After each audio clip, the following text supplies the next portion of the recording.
आयोजन समिति के जो दो सचिव हैं, सम्मानीय डॉक्टर जगजीत कौर जी, सम्मानीय डॉक्टर सुचित्रा शर्मा जी, डॉक्टर अंशु केडिया जी जो संयोजिका है गांधी स्टडी सेंटर की, और मोनिका अवस्थी जी जो सहभागी हमारे साथ जुड़े हैं। आप सभी का बहुत धन्यवाद कि आपने मुझे अपने विचारों को आप सबके साथ शेयर करने का मौका दिया। गांधी आज अभी जो समय चल रहा है उसमें गांधी देखा जाए या कहा जाए तो सबसे अधिक सम्मानीय भी हैं और सबसे अधिक विवादास्पद भी हैं। गांधी के आलोचक भी गांधी को लेकर उतने ही पैशनेट हैं जितने कि गांधी के फॉलोवर्स उनको लेकर के पैशनेट हैं। और मैं विशेष रूप से आप सबकी इसलिए आभारी हूँ क्योंकि जितनी भी बार, जितने भी तरीकों से, जितने भी पर्सपेक्टिव से गांधी को जानने समझने का मौका मिलता है, हर बार एक नई लर्निंग होती है। तो आज जब आपके साथ मुझे अपने विचार शेयर करने का मौका मिल रहा है तो मुझे लगता है कि ये मेरे लिए अच्छा था, एक एक्सरसाइज थी बहुत अच्छी, और जिससे मुझे बहुत सारे इंसाइट्स मिले। तो आपका तहे दिल से शुक्रिया। इस विषय को मैंने क्यों चुना, क्योंकि बहुत सारे लोगों के लिए ये थोड़ा सा डिफरेंट सा टॉपिक होगा। सामान्यतः जब हम गांधी के बारे में बात करते हैं तो हम गांधी के ग्राम स्वराज की बात करते हैं, गांधी के ट्रस्टीशिप की बात करते हैं, गांधी की अहिंसा की बात करते हैं, सत्याग्रह की बात करते हैं, अंत्योदय की बात करते हैं, और जो अभी वर्तमान परिप्रेक्ष्य है उसमें गांधी के इन सब सिद्धांतों की प्रासंगिकता की बात करते हैं। मैंने इस विषय को क्यों चुना? दरअसल 15 साल पहले से मेरा जो रुचि है वो इंफॉर्मेशन एज के ऊपर बहुत ज्यादा रही, सूचना युग के ऊपर ज्यादा रही। वो समय था जब पॉलिटिकल साइंस वाले ई गवर्नेंस को या आईसीटी पॉलिसी को इसको अपना डोमेन नहीं समझते थे। हमारे ग्रुप में सबसे पहले ICT policy, information communication technology policies और ई गवर्नेंस पे जब काम करना शुरू किया तो लोगों को बड़ा अजीब सा लगता था कि भाई पॉलिटिकल साइंस वालों को ई गवर्नेंस से क्या लेना देना है या आईसीटी से क्या लेना देना है, क्योंकि ये तो टेक्नोलॉजी वालों के डोमेन है। पर हम उस समय भी कहते थे कि ये जितने टेक्नोलॉजी वालों के डोमेन है उससे कहीं अधिक ये पॉलिटिकल साइंस वालों का डोमेन है। तो अब तो सब उसको स्वीकार भी करने लगे। तो दरअसल आईसीटी का जो डोमेन है, इंफॉर्मेशन एज का जो डोमेन है और जो ई गवर्नेंस का डोमेन है, उस पर स्टडी करते करते मैंने ये कोशिश की। ये बातें उठती है ना कि हर युग में आपको ये सवाल उठता है। गांधी जब थे तब भी सवाल उठता था, गांधी आज नहीं है तब भी सवाल उठता है, और मुझे लगता है आगे आने वाली कई सदियों तक ये सवाल उठता रहेगा कि गांधी कितने प्रासंगिक हैं। जो गांधी के आलोचक हैं वो गांधी को सिरे से खारिज करते रहे हैं, खारिज करते रहेंगे, और गांधी के जो फॉलोवर हैं वो गांधी की प्रासंगिकता को एक्सप्लोर करते रहेंगे। तो मैंने सोचा कि अगर गांधी आज होते, इस सूचना युग में होते, ऐसा सूचना युग जिसमें कि हमारी एग्जिस्टेंस भी ई एग्जिस्टेंस होती जा रही है। मतलब जब हम सुबह सोकर उठते हैं तो हम इलेक्ट्रॉनिक की दुनिया में होते हैं, और जब हम रात में सोने जाते हैं तब भी हम इलेक्ट्रॉनिक की दुनिया में होते हैं। हमारे जीवन का हर पक्ष, चाहे वो हमारे पारिवारिक संबंध हो, दोस्तों के साथ संबंध हो, हमें कुछ खरीदना हो, हमें चिकित्सकीय सहायता चाहिए, हमें कुकिंग करना हो, हमें पढ़ाना हो, हमें पढ़ना हो, हमारे जीवन का हर पक्ष आज ई से रिलेटेड हो चुका है। जैसा मैंने कहा कि एक टर्म ही यूज होने लगा है कि कुछ दिनों बाद हमारी जो एग्जिस्टेंस है, हमारा जो अस्तित्व है, वही ई एग्जिस्टेंस कहा जाने लगेगा। तो अगर इस युग में गांधी होते तो उनकी प्रासंगिकता कितनी होती, गांधी क्या करते? मतलब ये प्रश्न अक्सर हम लोग डिस्कस भी करते हैं, सोचते भी हैं कि आज अगर गांधी होते तो वो क्या करते, वो किस तरीके से सोचते। हालांकि हम सब तो बहुत छोटे हैं, और गांधी गांधी के साथ मिलकर सोचना, ये प्रश्न उठाना कि अगर आज गांधी होते तो वो इस सूचना युग में वो क्या सोच रहे होते, गांधी क्या कर रहे होते, हमारे जैसे छोटे लोगों के लिए तो ये संभव नहीं है कि हम गांधी की ऊंचाइयों को नाप सकें, गांधी की विजडम को हम वहां तक पहुंचने की कोशिश भी कर पाए, इतनी भी हमारी स्तर नहीं है। फिर भी ऐसा सोचने में कोई हर्ज नहीं है, क्योंकि जब कोई विचारक, गांधी जैसा विचारक जब नहीं भी रह जाता तो उसकी लेगेसी रहती है। और चूंकि गांधी जैसे विचारक तो सार्वभौमिक होते हैं, सार्वकालिक होते हैं, उनके विचार जितनी बार पढ़े जाएंगे, जिस युग में पढ़े जाएंगे, जिस भूमि में पढ़े जाएंगे, वो एक नया रास्ता दिखाते रहेंगे। तो जब इस सोच के साथ सूचना युग को गांधी के लेंस से देखने की कोशिशें शुरू हुई, तो बहुत सारे विचार आए। और मैं ये नहीं कहूंगी कि ये अंतिम विचार है, अंतिम निष्कर्ष है, मैं ऐसा बिल्कुल नहीं कहूंगी, क्योंकि मेरे लिए भी सीखने की प्रक्रिया जारी है। तो आज जो कुछ भी जिन पॉइंट्स पर मैं आपसे शेयर करने वाली हूँ, दरअसल वो एक थॉट की प्रोसेस है। इस सूचना युग में गांधी को ढूंढने की एक प्रोसेस है, गांधी को ढूंढने की एक कोशिश है कि गांधी होते तो क्या करते। सूचना युग को गांधी के लेंस से देखने की कोशिश है। तो ये एक थ्योरी इन बिल्डिंग है। एक विचारों को शायद हो सकता है कहीं कहीं आपको लगे कि रैंडम थॉट्स हैं, पर हैं, कोरिलेशन है। और आप सहमत भी हो सकते हैं, आप असहमत भी हो सकते हैं। और इसका उद्देश्य ये है कि जो भी सोशल साइंस के रिसर्चर्स हैं, खासतौर से पॉलिटिकल साइंस के रिसर्चर्स हैं, उनको एक नए नए इंसाइट्स देना कि किस तरह से आज जो कुछ हो रहा है उसको गांधी के चश्मे से हम किस तरह से देखने की कोशिश कर सकते हैं। और क्या पता कोई इसमें पीएचडी करने की कोशिश कर ले, या कोई रिसर्च प्रोजेक्ट ले ले, या फिर इन रिसर्चेस को और आगे बढ़ा सके। क्योंकि गांधी को जो लोग मानते हैं, गांधी को जो लोग फॉलो करते हैं, उनके लिए जरूरी है कि वो हर युग में गांधी के बारे में सोचते रहें और हर युग में गांधी की प्रासंगिकता को ढूंढते रहें। यही गांधी के प्रति सच्ची श्रद्धा भक्ति भी होगी। तो कुछ पॉइंट्स मैंने लिए हैं। सबसे पहला पॉइंट ये है कि जब भी ये बात होती है कि गांधी और टेक्नोलॉजी की जब बात होती है कि गांधी टेक्नोलॉजी के बारे में क्या सोचते थे, तो अक्सर जो हमारे स्टूडेंट्स हैं उनको ये पता नहीं कहाँ से ये भ्रम हो जाता है कि गांधी जो थे वो टेक्नोलॉजी के विरोधी थे, या गांधी जो थे वो उद्योगों के विरोधी थे। दरअसल ऐसा बिल्कुल नहीं था। गांधी के समय में जाना होगा। गांधी एक ऐसे समय में थे, उन्होंने एक ऐसा समय देखा था जब जो अंग्रेजों का, जो पश्चिम का औद्योगिकीकरण था, जो पुनर्जागरण के युग के बाद आया, उस औद्योगिकीकरण के जो नुकसान थे वो भारत देख रहा था। हमारे देश में तो औद्योगिकरण हो नहीं पाया। तो हम सब जानते हैं कि अंग्रेज कच्चा माल यहाँ से ले जाते थे, उनके पास मशीनें थी, वहां से वो मशीनों का बना सामान हमारे देश में लाकर खपाते थे ज्यादा दाम पर। कच्चा माल यहाँ से सस्ते में ले गए और उसी कच्चे माल से उन्होंने वहां पर कुछ बनाया, कपड़ा बनाया, कुछ भी बनाया, और उसको हमको उन्होंने महंगे दामों में ला करके बेच दिया।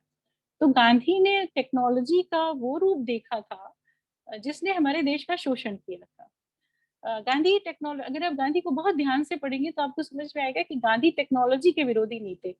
दरअसल गांधी टेक्नोलॉजी के उस स्वरूप के विरोधी थे जो कुछ लोगों का शोषण करता था, जैसा कि गांधी के समय में अंग्रेज कर रहे थे। अंग्रेजों ने टेक्नोलॉजी का प्रयोग करके हमारे देश का शोषण किया, हमारे देश की अर्थव्यवस्था को पूरी तरीके से खत्म कर दिया। तो गांधी, अगर हम सार रूप में इस बात से सहमत हों कि गांधी टेक्नोलॉजी के विरोधी नहीं, बल्कि गांधी टेक्नोलॉजी के उस स्वरूप के विरोधी थे जो समाज में कुछ को तो बहुत धनी बनाती थी, कुछ को तो बहुत समृद्ध बनाती थी, पर ज्यादातर लोगों का वो टेक्नोलॉजी शोषण करती थी। गांधी टेक्नोलॉजी के उस रूप के विरोधी थे। अब अगर अगर आज सूचना तकनीक के जमाने में होते गांधी, तो इस बारे में क्या सोचते या क्या करते। तो मैं आपको कुछ डेटा दिखाना चाहती हूँ, तो आप खुद गांधी की सोच को आज के सूचना युग से कोरिलेट करें।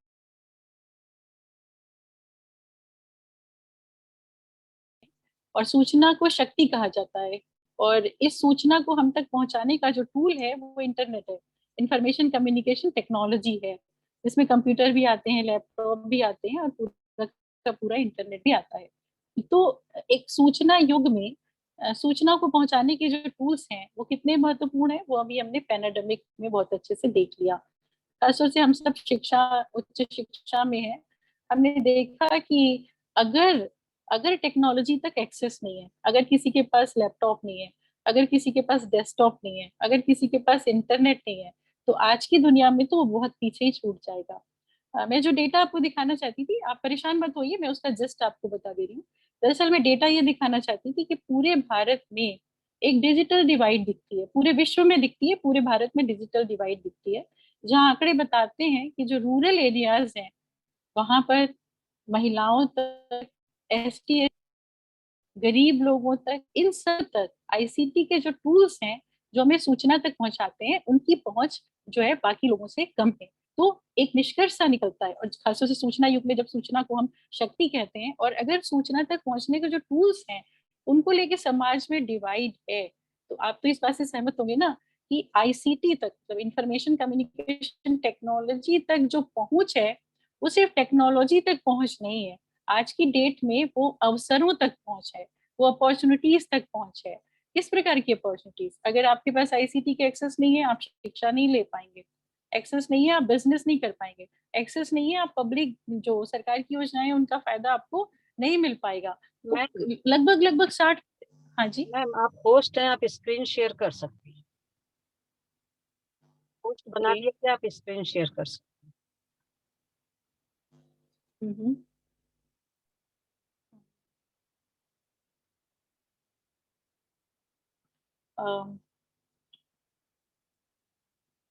आई होप कि आप, वो कह रहा है कि मैं पीपीटी शेयर करना चाह रही थी, पर वो कह रहे हैं कि this kind of file can not be share in the meeting. चलिए कोई बात नहीं, वो इम्पोर्टेंट नहीं है। डाटा मैंने आपको बता दिया क्या था, तो वो इम्पोर्टेंट नहीं है। इम्पोर्टेंट है कि उसका कंक्लूड हम क्या करते हैं।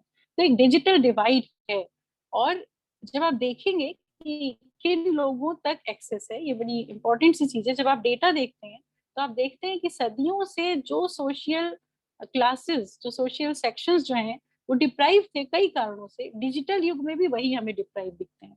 मतलब जो रूरल एरियाज हैं, जो वुमेन है, जो ST SC है, उन तक टेक्नोलॉजी की उतनी पहुंच नहीं दिखती है जितनी की बाकी लोगों तक दिखती है।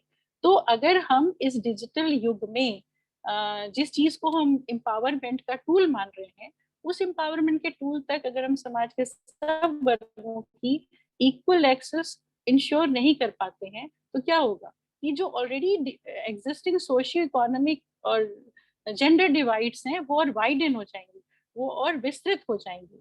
तो अब जब आप इस डाटा को देखते हैं और जब आप गांधी के टेक्नोलॉजी के विचारों को देखते हैं, तब आप आराम से कह सकते हैं अगर गांधी इस इंटरनेट के युग में होते तो वो निश्चित रूप से ये चाहते कि जब 100% लोगों तक, हर व्यक्ति तक, समाज के उस अंतिम व्यक्ति तक इस डिजिटल जो वर्ल्ड है, ये जो डिजिटल दुनिया है, उसकी पहुंच होना चाहिए। और जब तक एक भी व्यक्ति ऐसा है जिसके पास ये डिजिटल एक्सेस नहीं है, चाहे वो ओल्ड लोग हों, चाहे वो गांव में पढ़ने वाले, गांव में रहने वाले आदिवासी बच्चे हो, या कोई भी हो, महिलाएं हो, कोई भी हो, अगर उनकी डिजिटल एक्सेस नहीं है, तो गांधी इस इंटरनेट की दुनिया से शायद कभी भी खुश नहीं रहते, और वो इस तरह के प्रयास करते कि सभी की एक्सेस इस दुनिया तक हो जाए।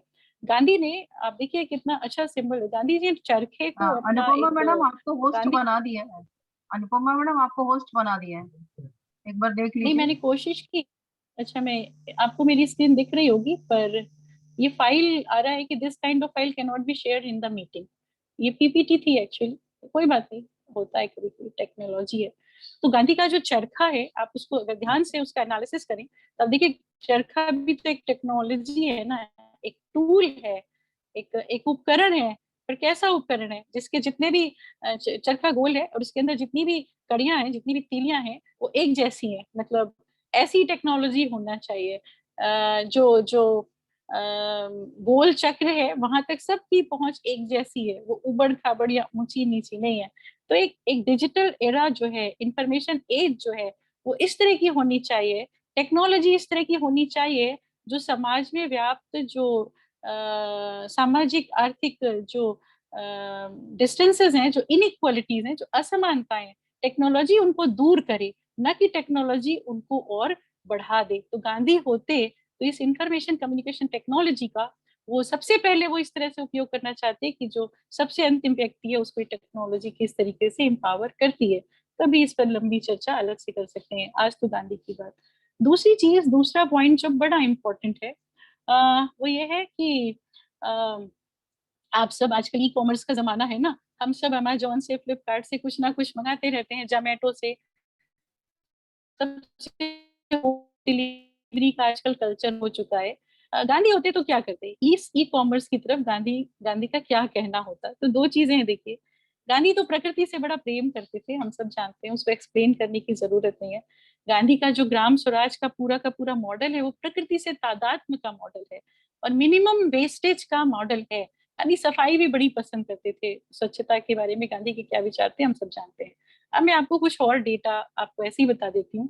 ये जो हम मंगाते हैं ना सामान, जो हम अमेजोन से मंगाते हैं, भारत में तो इस तरह की स्टडीज हुई नहीं कि ये जो ई कॉमर्स आया है इससे इन्वायरमेंट पे क्या असर पड़ता है, सस्टेनेबल डेवलपमेंट पे क्या असर पड़ता है। आपको पता है अमेरिका में एक स्टडी हुई 2018 में, तो उन्होंने बताया कि अकेला जो अमेजोन है वो 165 बिलियन, अब आप कैलकुलेट करिए कितने करोड़ अरब हो गए, 165 बिलियन पैकेज एक साल में डिलीवर करता है। 165 बिलियन पैकेज अमेजोन अकेला, और जाने कितने इस तरह के वो डिलीवर करता है। और 165 बिलियन पैकेज जो वो डिलीवर करता है, आपके पास भी अमेजोन से आता होगा ना, कार्डबोर्ड में सामान रख के आता है अंदर, उसके लिए जानते हैं आप कितने पेड़ काटे जाते हैं? 1 बिलियन पेड़ काटे जाते हैं। अमेजोन जो पैकेट डिलीवर करता है उसकी जो पैकेजिंग होती है, जो कार्डबोर्ड होता है, उसमें 1 बिलियन जो पेड़ हैं वो काटे जाते हैं। और आप लोगों ने जिन्होंने बनाया देखते हैं वो प्लास्टिक के रैपर में चीजें रैप करके बेचते हैं ना, जिससे कि वो टूटे फूटे ना। उससे सोचिए कि कितना ज्यादा कूड़ा जो है वो पूरे विश्व में फैल रहा है, पेड़ भी कट रहे हैं और ये जो प्लास्टिक का कूड़ा है ये कितना ज्यादा पूरे विश्व में फैल रहा है। एक डाटा और है कि अमेरिका में टोटल जो वेस्ट है इस समय, उसका 20% जो वेस्ट है वो ई कॉमर्स जो है वो क्रिएट कर रहा है, ये जो प्लास्टिक वगैरह कर रहा है। भारत में इस तरह की स्टडी हुई। गांधी होते तो क्या करते? और एक और चीज, एक और डेटा मैं आपको बताती हूँ कि ये जो कल्चर है ई कॉमर्स का, इससे हमारी लाइफ स्टाइल में क्या चेंजेस आए।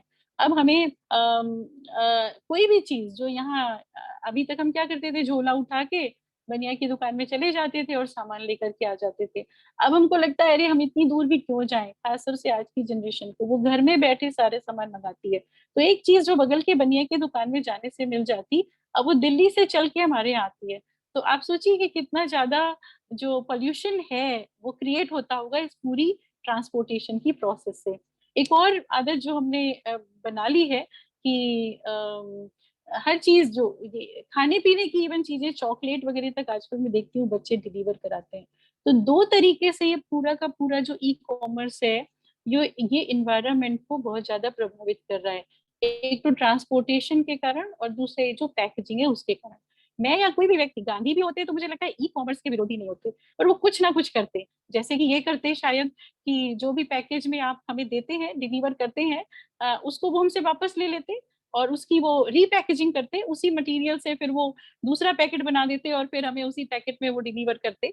इस तरह का कुछ करते। पर आपको जान के आश्चर्य होगा कि अभी तक मतलब इतना बड़ा इन्वायरमेंट का डैमेज है, पर एकेडमिया ने इस तरह की कोई स्टडी पूरे भारत में अभी तक नहीं हुई कि ई कॉमर्स की पैकेजिंग के कारण कितना वेस्ट हो रहा है, ई कॉमर्स के कारण कितना ज्यादा पेड़ कट रहे हैं, ई कॉमर्स के कारण कितना ज्यादा जो ट्रांसपोर्टेशन बढ़ा है उसके कारण पॉल्यूशन क्रिएट हो रहा है।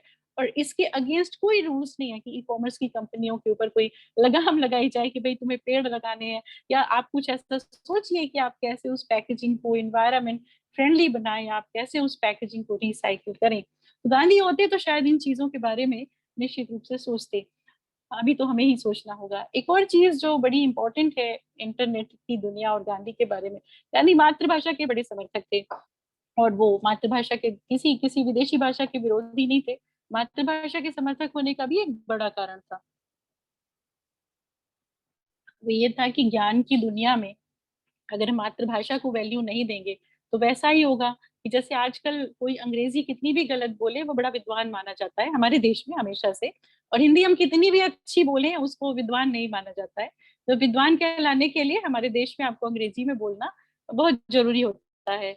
और बड़े बड़े इंटरेस्टिंग वाक्य होते हैं कि अगर आप इंग्लिश में बोल रहे हैं तो माना जाता है कि आप किसी जेएनयू वगैरह से पढ़कर आए होंगे। मतलब ये कभी नहीं माना जाएगा कि घासीदास ने छत्तीसगढ़ से पढ़ा हुआ कोई व्यक्ति बहुत अच्छी इंग्लिश में बात कर सकता है।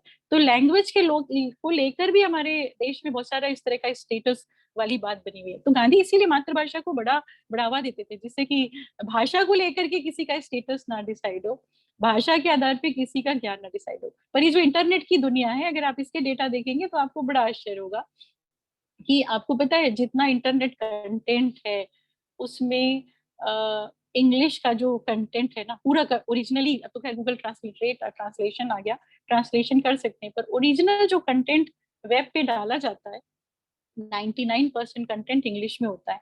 सिर्फ 1% कंटेंट जो है ओरिजिनल लैंग्वेजेस में होता है, जिसमें हिंदी भी इंक्लूडेड है। शायद हिंदी का परसेंटेज 0 पॉइंट समथिंग कुछ होगा तो होगा। तो इसका मतलब है अगर ट्रांसलेशन वाला सॉफ्टवेयर ना हो तो आप जानते हैं, आप सोचिए कि हिंदी भाषी लोग तो इंटरनेट की दुनिया से पूरी तरीके से अलग ही हो जाएंगे। तो गांधी होते ना तो शायद वो कहते कि सारी चीजें हिंदी में भी खूब सारी चीजें बनाई जाएं, मातृभाषा में सारी चीजें इंटरनेट की दुनिया में बनाई जाएं। एक दो चीजें और बोल के मैं अपनी बात खत्म करूंगी। एक और जो महत्वपूर्ण चीज है वो एक नया टर्म आया है, पॉलिटिकल साइंस वालों को तो जानना चाहिए, वो है डेटा कॉलोनियलिज्म, डेटा का उपनिवेशवाद। ये एक नया टर्म है, मतलब हमने पढ़ा ना राजनीतिक उपनिवेशवाद, फिर आर्थिक उपनिवेशवाद। तो ये जो सूचना युग है, देखिए युग कोई भी हो, सामंतवादी युग हो, औद्योगिकी का युग हो, या ये सूचना का युग हो, थ्योरीज वही रहती हैं। वही एक वर्ग शोषित है, वही एक वर्ग शोषण करने वाला है। जब सामंती युग था तो जिसके पास भूमि होती थी वो बड़ा जमींदार हो जाता था। उद्योग युग आया, औद्योगिक युग आया, तो जिसके पास पूंजी है वो बड़ा बन गया, वो शोषण करने लगा। जब सूचना युग आया तो यहाँ पे सूचना बड़ी महत्वपूर्ण हो गई। सूचना युग में वही स्थान है जो पूंजीवादी युग में पूंजी का था। मतलब मार्क्स अगर होते तो उनके लिए जो पूंजी थी, आज के युग में वो सूचना जो है समझ लीजिए पूंजी है। जैसे पूंजीवाद में जिसके पास पूंजी है वो शोषक बन जाता था, तो आज का जिसके पास सूचना है वो शोषक बन जाएगा। जिसके पास डेटा है, जिसके पास इंफॉर्मेशन है, वो सूचना युग की पूंजी है। मतलब मार्क्स भी अगर होते तो अपनी थ्योरी को थोड़ा आगे बढ़ाते सूचना के युग में। तो अब अगर सूचना पूंजी है तो जिसके पास सूचना होगी, जिसके पास डाटा होगा, वो तो सब पे राज करेगा। और अगर आप ध्यान से देखिए, डेटा की लड़ाई चल रही है, ये हमारी भारत सरकार लड़ रही है ना, सारा झगड़ा हो रहा है। वो कह रहे हैं कि भाई अमेजोन जो है, आप अपना जो डेटा लेते हैं कस्टमर्स का डाटा, उसको आप भारत में स्टोर करिए। अब ये डाटा क्यों महत्वपूर्ण है, मैं आपको एक छोटा सा उदाहरण देके बताती हूँ, तब आप समझेंगे, तब आपको थोड़ा डर भी लगेगा। देखिए फेसबुक, आप हम सब ज्यादातर लोग फेसबुक यूज करते हैं। कभी आपने ध्यान दिया होगा कि अगर आप कोई चीज लाइक कर दें, कोई चीज खरीद लें आप ऑनलाइन, कोई भी चीज आप कभी खरीद लीजिए, तो आपकी फेसबुक पे बार बार उसके जैसी या उससे मिलती जुलती चीजों के विज्ञापन आपको दिखने लगेंगे। आप अपना ईमेल भी खोलेंगे तो पहले रेडिफ आपको वो सारी चीजों के विज्ञापन दिखाएगा जो आपने भूल से भी ऑनलाइन खरीद लिए। तो आप सोचिए कि आर्टिफिशियल इंटेलिजेंस का प्रयोग करके ये सब इतने ताकतवर बन गए हैं कि ये पूरा हमारा डेटा लेके हमारी रुचियों को एनालाइज कर लेते हैं कि हमारी रुचियां क्या है, हमारी प्राथमिकताएं क्या है। और न सिर्फ खरीदी के लिए, बल्कि पॉलिटिकल हमारी जो सोच है उसको प्रभावित करने के लिए भी ये उसी तरीके की सूचनाएं हमें देने लगते हैं जिस तरह से वो हमारे दिमाग को मोल्ड करना चाहते हैं। आप देखिए, अगर आप फेसबुक पे किसी एक राजनीतिक दल के एक दो न्यूज को आप लाइक कर दीजिए उसके फेवर के, वो आपको उसी उसी तरीके की न्यूज दिखाने लगेगा।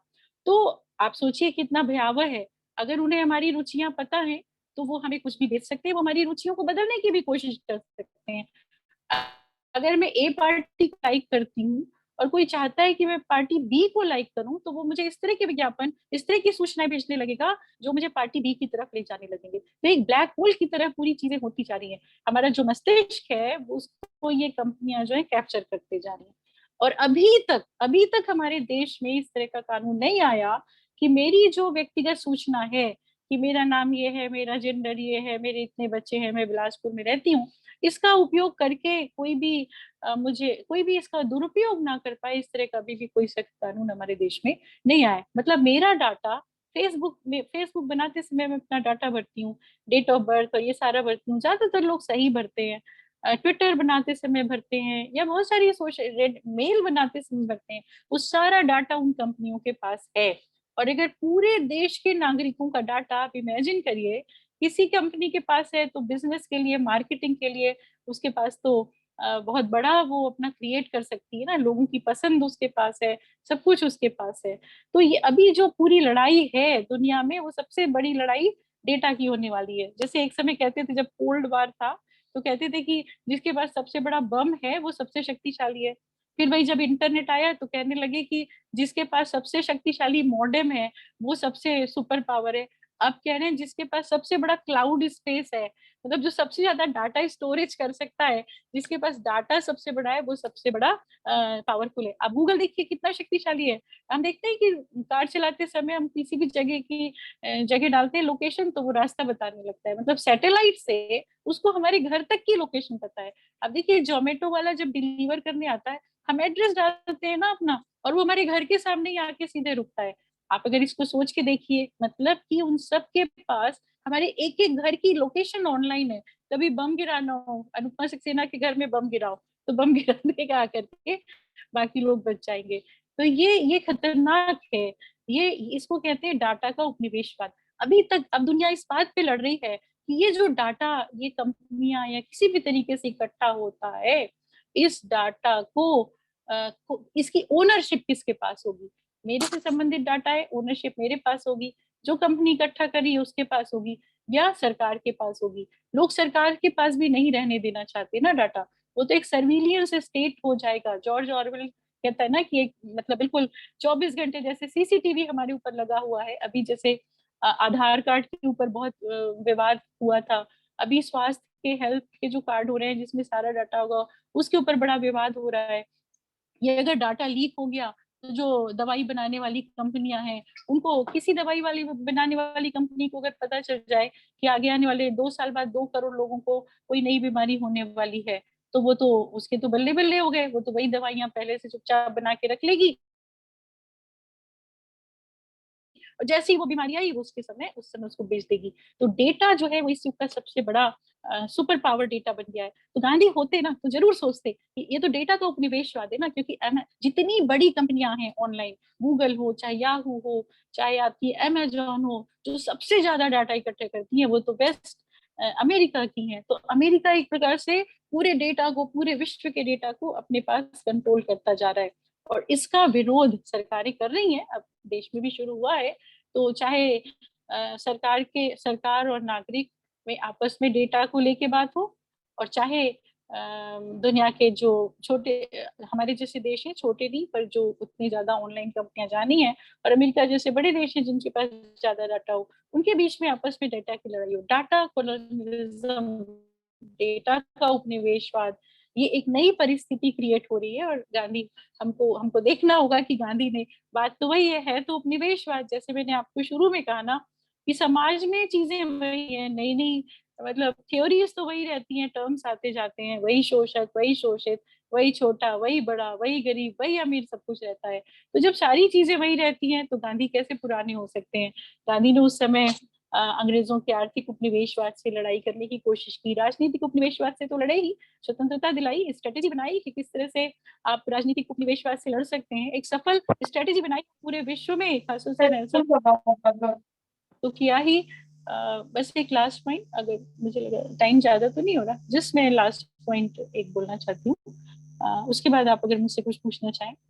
तो ये जो डाटा का उपनिवेशवाद है, इसको भी हमें देखना होगा कि अगर गांधी होते तो उन्होंने जिस राजनीतिक उपनिवेशवाद से लड़ने की जो स्ट्रैटेजी अपनाई थी, वो कितनी कारगर इस डेटा के उपनिवेशवाद से लड़ने में हो सकती है।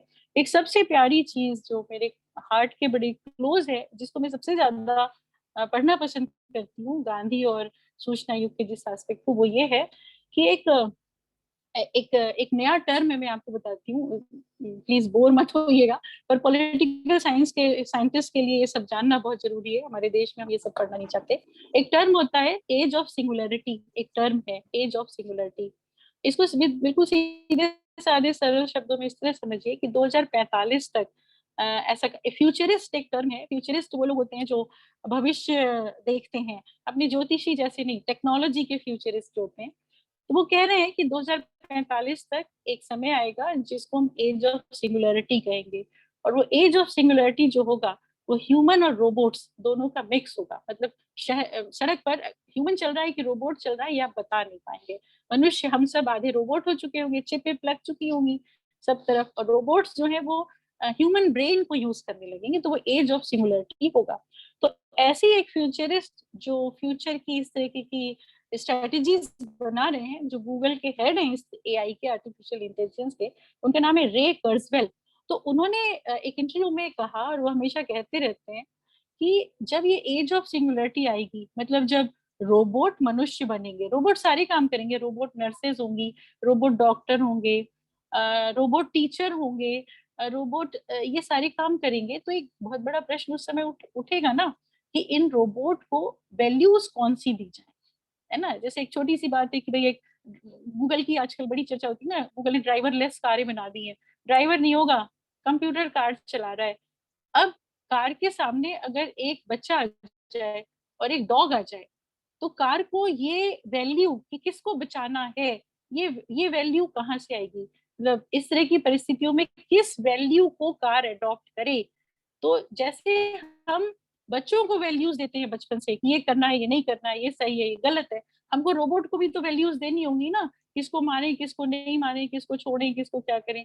तो वो वैल्यूज कहाँ से आएंगी। तो रे कर्जवेल कहते हैं कि उस फ्यूचर वर्ल्ड को बनाने के लिए वो गांधी को पढ़ते हैं, और गांधी की वैल्यूज को वो कहते हैं जो आगे आने वाला वो जो एज ऑफ सिंगुलरिटी होगी, जहाँ पर रोबोट्स होंगे, मनुष्य आदि रोबोट होंगे, वहां पर उस समय रोबोट्स में किस प्रकार की वैल्यूज को दिया जाए, इसके लिए वो सब गांधी को पढ़ते हैं, और गांधी के वैल्यू सेट से वो रोबोट्स के लिए वैल्यूज को चूज करते हैं। तो इन सारी चीजों को जब आप जानते हैं, पढ़ते हैं, तो ये प्रश्न कि गांधी, ये बातें कि गांधी अप्रासंगिक हो गए, गांधी की अब जरूरत नहीं है, ये सारी बड़ी बेईमानी हो जाती है, ये सब बड़ी पक्षपातपूर्ण लगने लगती हैं। उन्होंने, रे कर्जवेल ने कहा था कि 2045 तक जो ह्यूमन इंटेलिजेंस है, जो आर्टिफिशियल इंटेलिजेंस है, वो ह्यूमन इंटेलिजेंस से आगे निकल जाएगी, और उस युग में गांधी जो होंगे वो सबसे बड़े प्रेरणा स्रोत होंगे, क्योंकि वैल्यूज तो हम रोबोट्स को, कोई हमें चाहिए ना जिसकी वैल्यूज पे कोई डाउट ना हो, जिसकी वैल्यूज व्यवहारिक भी हैं, जिसने दुनिया को जो वैल्यूज दी वो व्यवहारिक भी हैं, जिसकी वैल्यूज सर्वमान्य भी हैं। तो अभी ही नहीं, आगे आने वाली कई सदियों तक गांधी बिल्कुल अप्रासंगिक नहीं होंगे। ये तो गांधी को पढ़ने वालों के ऊपर डिपेंड करेगा कि आगे आने वाली दुनिया को एक मानवीय दुनिया बनाने के लिए, एक संवेदनशील दुनिया बनाने के लिए, एक समता ममता वाली दुनिया बनाने के लिए हम गांधी से कितना कुछ सीख पाते हैं। तो आज के लिए बस इतना ही। Thank you. Thank you ma'am, एक बेहतरीन लेक्चर, और इवन ऐसा लेक्चर जो हम लोग के आसपास की दुनिया से जुड़ा है, हम लोग कुछ सीखें और उसको वास्तव में महसूस कर पाए, तो वास्तव में वही चीज सार्थक हो पाती है कि उस समस्या यदि हमें दिख रही है, तो अगर हमें नहीं दिख रही तो हम उसको कैसे पहचाने कि ये समस्या है और उसका कहाँ पे हम निदान ढूंढ सकते हैं। तो बहुत व्यवहारिक तौर पे आपने, गांधी जी जैसे कि हम लोग बात भी करते हैं, बहुत व्यवहारिक लीडर रहे हैं, और जिस नजरिए से आज आपने देखा, आपने वास्तव में गांधी जी के उस व्यक्तित्व को वास्तव में चरितार्थ किया हम लोग के समक्ष अपने उद्बोधन में रखते हुए। Thank you ma'am again. हमारे बीच जो भी जुड़े हैं, यदि कोई इस विषय पे अपनी बात रखना चाहें, कोई मैम से कोई बात करना चाहें, कोई टिप्पणी रखना चाहें, अपने अनुभव शेयर करना चाहें, तो स्वागत है। मेरे मन में भी थोड़ी सी कुछ बातें उठी है। बहुत अच्छा था अनुपमा जी आपका, आपने बिल्कुल एक नए ढंग से देखने की कोशिश की है गांधी जी की सोच को, बहुत अच्छा लगा। पर मेरे को एक लग रहा था कि आपकी विचारधारा से कि आज सच में एक बहुत बड़ी चुनौती है ना, एक चैलेंज है हमारे लिए कि हम लोग सब ई युग में जी रहे हैं, और हम बात कर रहे हैं ह्यूमैनिटी की या मानवता की, और हम ये कहते हैं कि गांधी जी की विचारधारा मानवतावादी विचारधारा है। और गांधी वो जीव था जिसने इस हमारे पूरे संसार को, भारत को जो है उसने अंग्रेजी साम्राज्यवाद से मुक्ति दिलाई, एक उपनिवेश से छुटकारा दिलाया। अब सवाल उस समय तो ये था कि अंग्रेजी उपनिवेश था, आज हम अपने ही उपनिवेश में कैद हो गए, है ना। सूचना के इस युग में हम खुद एक उपनिवेश में हैं। तो आप बताइए कि अब हम इससे कैसे मुक्त होंगे। क्या आपको लगता है क्या इससे मुक्ति मानवता का द्वार खोलेगी, या कहीं ऐसा तो नहीं कि हम सब, जैसा आप बता रही हैं कि 45 तक ये स्थिति होने वाली है कि मानव और रोबोट में अंतर नहीं रह जाएगा, तो क्या उस समय मानवता एक प्रश्न चिन्ह बन सकती है? देखिए, बहुत अच्छा प्रश्न किया है आपने, थैंक यू। एक्चुअली मुझे लगता है कि आपका शायद इशारा इस तरफ था कि टेक्नोलॉजी हमें अपने आप तक सीमित करती जा रही है, हम अपनी दुनिया में खोते जा रहे हैं, और एक जो सामाजिकता वाली बात है वो खत्म होती जा रही है। लोग प्राय ऐसा सोचते हैं, इस पे काफी रिसर्चेस भी हो रही हैं, खासतौर से ये जो पैंडेमिक आया तो इस पर काफी चर्चा हो रही है कि क्या ये जो सोशल डिस्टेंसिंग है, क्या सच में ये मानव मानव के बीच में सिर्फ फिजिकल डिस्टेंसिंग ना रह के, मतलब एक हम मानवीय गुणों को भी छोड़ देंगे क्या? अगर हम एक दूसरे से मिलेंगे नहीं, अगर हम सिर्फ ऑनलाइन मिलेंगे, एक सामाजिकता अगर खत्म हो जाएगी, तो क्या मानवीय मूल्य खत्म हो जाएंगे? ऐसा भय लोगों को लगने लगा है, और भय स्वाभाविक है। पर देखिए, उसी को एड्रेस करने के लिए, उसी समस्या को एड्रेस करने के लिए तो गांधी जी की प्रासंगिकता, गांधी जी जैसे लोगों की प्रासंगिकता और बढ़ती जाती है। गांधी ही क्यों, किसी भी विचारक की प्रासंगिकता, चाहे वो बुद्ध हो, चाहे वो अम्बेडकर हो, सबकी प्रासंगिकता बढ़ती जाती है।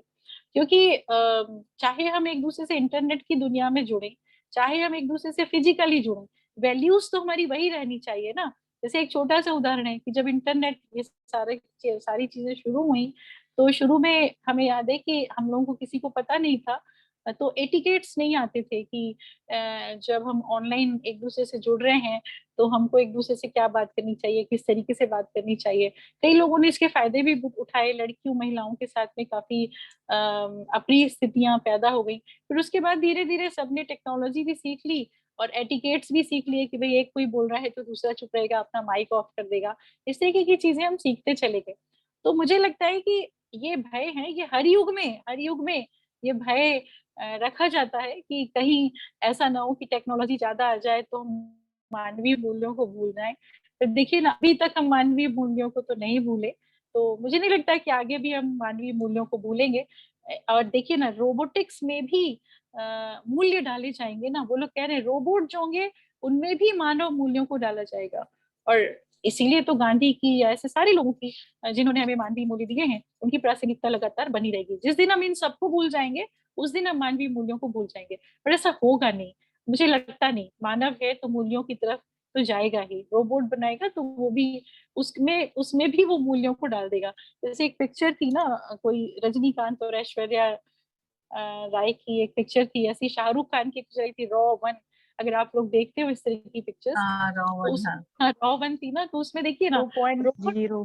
हाँ तो रोबोट में भी तो मानवीय मूल्य थे ना। रोबोट में भी संवेदना रहेगी। वो जो रजनीकांत और ऐश्वर्या राय की पिक्चर थी, उसमें रोबोट के मन में भी मतलब प्रेम उत्पन्न संवेदना हो थी। जाता है, संवेदना थी। तो इस तरह का भय अपनी जगह बिल्कुल। ठीक है, पर वास्तव में ऐसा होगा नहीं। ऐसा मुझे लगता है, ऐसा नहीं नहीं होगा। नहीं, थैंक यू, बहुत सही बात है। चिंताएं अपनी जगह है, हम लोग सब थोड़ा सा सोचते हैं, संवेदनशील हैं, तो ये बातें मन में उठती हैं। पर ठीक है, वेट एंड सी वाला हिसाब है। जैसे उस सीट से यहाँ तक पहुंचे, इसलिए इस सीट से वहां तक भी पहुंचेंगे। जैसे हाँ कि पहले था ना, जब राजीव गांधी जी के समय कंप्यूटर स्टार्ट हुए, तो कंप्यूटर कितने नुकसान पहुंचाएंगे, कितनी सर्विसेज चली जाएंगी, बेरोजगारी फैलेगी, वो सब चीजें थी, क्वेश्चंस थे। हाँ, वो उसमें सच्चाई भी थी। लेकिन धीरे धीरे कंप्यूटर हम लोग के लिए कितने इंपॉर्टेंट हो गए, उसके बिना हम लोग कुछ भी नहीं कर पाते हैं। पूरा देखिए ऑनलाइन सिस्टम, कुछ कमियां हैं तो कुछ अच्छाइयां भी है। हम उससे वापस नहीं जा सकते, सोचना जो पूरी टेक्नोलॉजी है वापस तो बिल्कुल नहीं जा सकते। जो मुझे लगता है, हाँ, उसे कैसे ह्यूमन सेवी बनाना है, कैसे उसमें वैल्यूज लानी, जैसे मैम कह रही थी, कैसे जो महात्मा गांधी कहते थे अंत्योदय तक, अंतिम तक पहुंचना है, सब सर्वोदय, मतलब जो उनकी आइडियोलॉजी थी कि हम सबको कैसे उसमें जोड़े, आखिरी व्यक्ति तक कैसे उसका लाभ पहुंचा पाए।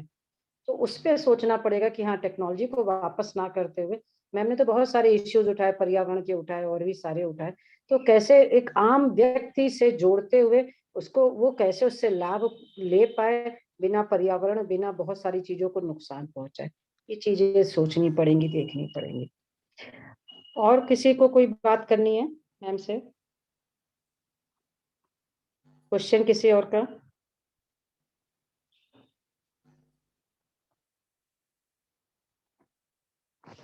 तो हम लोग, सुचित्रा मैम, वाइंड अप हाँ करते हैं, हैं? हाँ, यदि तो किसी का कोई प्रश्न नहीं है तो फिर नहीं। अब मोन, ऐसे अनुपमा मैडम ने बहुत क्लियर कर दिया ना, इसीलिए शायद प्रश्न नहीं पैदा हो रहा है। उन्होंने हाँ, काफी ये बात कुछ सही। सिलसिलेवार सारे बिंदुओं को रख दिया, और मतलब क्लियर होती गई चीजें शायद इस वजह बहुत से नहीं। इंटरेस्टिंग और बहुत इंटरेस्टिंग तरीके से और मैडम जल्दी कि खत्म कर दी, वाकई सुनने लायक था ये तो, मुझे खुद ऐसा लग रहा है कि इस पे और सुनना चाहिए हम लोग को।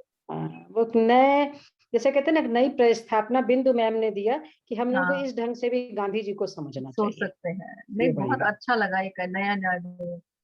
ठीक है तो चलिए, किसी का कोई मोनिका पूछना। अवस्थी जिसे कहते हैं मैम, वोट ऑफ थैंक्स के लिए, एनएसएस प्रोग्राम ऑफिसर जी, है, आप एपी लोगों सेन कॉलेज का भी लखनऊ में। आप लोगों का भी बहुत धन्यवाद कि आपने हमें दिया। आप लोगों से सुनने का उम्मीद है, हम सब आगे भी मिलते रहेंगे कई मौकों पर। और सारे सहभागियों का भी जिन्होंने इतने ध्यान से सुना। सुचित्रा जी तो हमारी दोस्त ही हैं और उनके कारण हमारा आप सबसे भी परिचय हो गया। तो थैंक यू वेरी मच, मेरी तरफ से भी ये बहुत भी आपको धन्यवाद। सुनेंगे और हम लोग, और एक आध एक किसी फॉर्मल, पे, क्योंकि आज पहले थोड़े एक फॉर्मल वोट ऑफ थैंक्स करवा लेते मोनिका अवस्थी की तरफ से। मोनिका जी। मोनिका जी। धन्यवाद मैम। मेरी आवाज आ रही है? हाँ आ रही है। ओके। तो मैं शासकीय वीवाईपीटी कॉलेज और AP Sen memorial girls college की ओर से आयोजित इस वेबिनार में जो भी वक्ता थे और जो भी उपस्थित सम्मानित सदस्य थे, इनका मैं हृदय से आभार व्यक्त करती हूँ। स्पेशली आज के जो प्रमुख वक्ता है प्रोफेसर अनुपमा सक्सेना मैम, जिन्होंने बहुत ही सुंदर तरीके से एक ऐसे विषय पर अपने विचार व्यक्त किए जो वास्तव में आज के समय में बहुत ही प्रासंगिक है। और फैक्ट्स और फिगर के साथ उन्होंने हमको कुछ ऐसी दृष्टि दी कि सुनने वाले जो इस वेबिनार को अटेंड कर रहे हैं, वास्तव में उन्होंने उन चीजों को नहीं सोचा होगा। जैसे मैम ने एक फिगर दिया कि अमेज़न 165 बिलियन पैकेज डिलीवर करता है और इसके लिए 1 बिलियन पेड़ पैकेजिंग के लिए काटे जाते हैं। तो कितना बड़ा ये पर्यावरण के लिए लॉस है। कभी शायद एक इंडियन होने के नाते हमारा ध्यान उस ओर गया ही नहीं। इसके साथ ही साथ मैम ने जो गांधी के ई एग्जिस्टेंस की बात की, तो गांधी जी एक ऐसी शख्सियत और व्यक्तित्व है जिनकी रेलिवेंसी हर युग में हमेशा रहेगी, क्योंकि समस्याएं तो कंटेम्पररी होती है, समकालीन होती है, लेकिन एक उन समस्याओं के समाधान के लिए महापुरुषों ने व्यक्तियों ने जो अप्रोच दी, जो दृष्टि दी, उनका प्रयोग हम फ्यूचर में आने वाली समस्याओं के समाधान के लिए भी प्रयोग कर सकते हैं। मैम ने बहुत ही अच्छे तरीके से ये बताया कि कैसे गांधी जी के विचारों को हम आज के इंफॉर्मेशन कम्युनिकेशन एंड टेक्नोलॉजी के युग में प्रयोग करके जो प्रॉब्लम्स आ रही हैं उन देख सकते हैं। तो बहुत अच्छा लगा मैम। मैं फिर से आपका धन्यवाद देती हूँ एक बहुत ही अच्छे उद्बोधन के लिए और एक नई एक डिफरेंट टाइप की इनसाइट देने के लिए कि हम उन चीजों को भी सोच सकें जो वास्तव में आज हमारे लिए समस्या बनती चली जा रही हैं। इसके साथ ही साथ मैं आज के organising secretary doctor Jagjit Kaur, IQAC incharge शासकीय वीवाईपीटी कॉलेज दुर्ग छत्तीसगढ़ एवं डॉक्टर सुचित्रा शर्मा मैम शासकीय वीवाईटीपी कॉलेज ऑटोनोमस कॉलेज दुर्ग छत्तीसगढ़ का भी हृदय से आभार व्यक्त करती हूँ कि इन्होंने इतने एक रेलिवेंट विषय को टॉपिक को लिया और इस पर हम लोगों को मौका मिला कि हम जान पाए कि आज के युग में गांधी जी होते तो वो समस्याओं का कैसे समाधान निकालते। इसी के साथ साथ मैं अपने college AP Sen memorial girls college की डॉक्टर अंशु केडिया मैम का भी हृदय से आभार व्यक्त करती हूँ। इन्होंने अपने प्रयासों से एक ऐसे वेबिनार का आयोजन को संभव बनाया जिससे हम सब लोग एक वर्चुअल प्लेटफॉर्म पर आकर के इस विषय पर बहुत अच्छे विचारों से अवगत हुए, जानकारी मिली। तो मैं सभी का एक बार और इस वेबिनार में उपस्थित सभी जो पार्टिसिपेंट्स हैं उनका मैं हृदय से आभार व्यक्त करती हूँ। तो एक बार पुनः सबका धन्यवाद। नमस्ते।